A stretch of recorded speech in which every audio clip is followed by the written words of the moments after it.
No, folk, he's not American. He's Leicester, bred and born.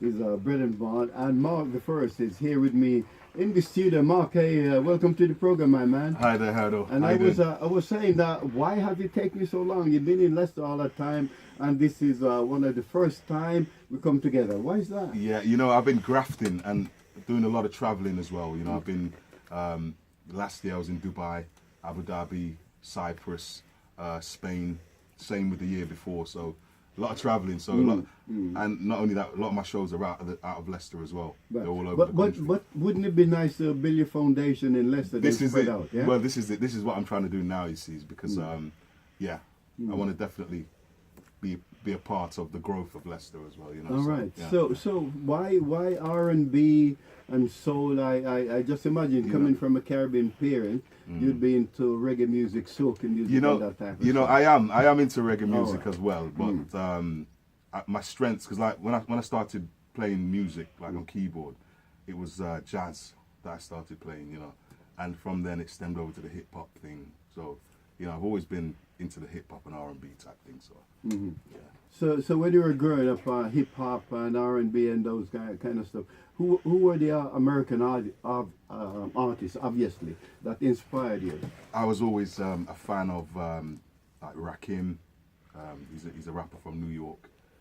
KRS-One. There's quite a few. Cool G Rap, who was in Leicester. He was in Leicester last year. And there's quite a few. Master Ace, Grandmaster Flash, Grandmaster Melly Mel. I grew up listening to them.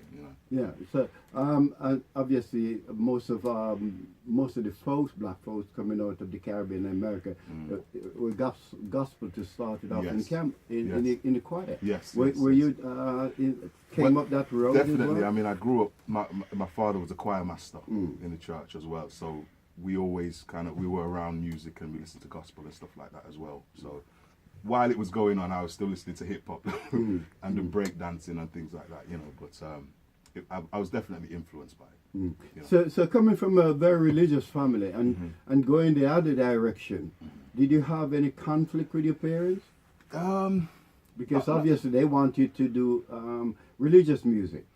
Not so much conflict. I mean, obviously, my parents always been encouraging. Right. So if I say, I want to set up a business or I want to do this, they always encourage me to, whether it be with the finances or just try and help me. But they know that the lyrical content, the lyrics that I write it works hand in hand with what they believe anyway. So I don't really, I don't put profanity in my lyrics, so yeah, they appreciate that. So what was life like growing up in Leicester for Mark? It was good. I had a good childhood. I was the youngest. I'm the youngest of 7.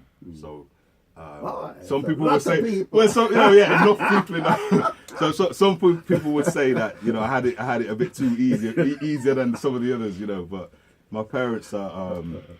By the time they got to me, they were a little bit more lenient. Right. I did. You didn't get any. No. You didn't get any licks. Well, no, I wouldn't say they didn't spare the rod. They didn't spare the rod. But I didn't get as much as some of the others. But then I learned from some of my brother's mistakes and things like that as well. So, but yeah, I know. but I've always been a person like to bring people together.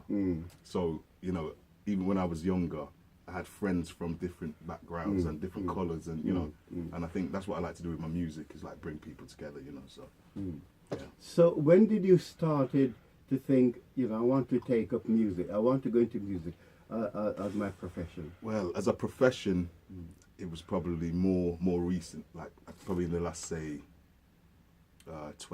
15 years maybe. But before that, it was just a love. It was something I always loved doing. I used to body pop and break dance years ago, and then I got into the writing and the rapping and stuff like that. So, but I didn't think I was going to have a career in it. So yeah, it was just out of love. So has it worked out in Leicester, or you would have liked it to something more to have happened over the years? I mean, it took a while to like you say, you've not really heard of much of me in Leicester. Right. I mean, out of town, I'm quite known, and out of the country, I've been to Dubai a couple times, been to America, been, you know, and I'm known in certain places, but Leicester, I'm not really that, you know, for what I do, you know. But I've recently set up a music studio on Humberston Gate. Now tell us a little about that, because I'm interested to hear about that one. Why? Because I produce my own music. For years I was producing from home, like pre-production, and then I was taking it to other studios to mix down. And I just thought, well, it'd be nice to have something in Leicester where, you know, my kids and other people, you know, young people could come and produce and rap and write songs and stuff like that. But then we also do music workshops and photography and video and things like that as well. So it's just a place for creativity, really. But it's self-funded, you know, so I set it up myself. And it's working. Oh yeah. I mean, it's still early days, but I've definitely got good contacts now. All right. Yeah. Now tell us about this is a new album. Yes. I gather. Yes. Well, that's actually the EP. But I have an album as well, which is on Spotify. The album's on Spotify right now, and it's available from the website, Mercz The1st.com. Right. So tell us about the EP. Yeah, the EP. Because I really like the music. It's really good. Thank you, Take It There. Thank I mean, that is awesome. Thank you, sir. And the next track coming up we'll be talking about is All Right. Yes. How do you go about writing the lyrics?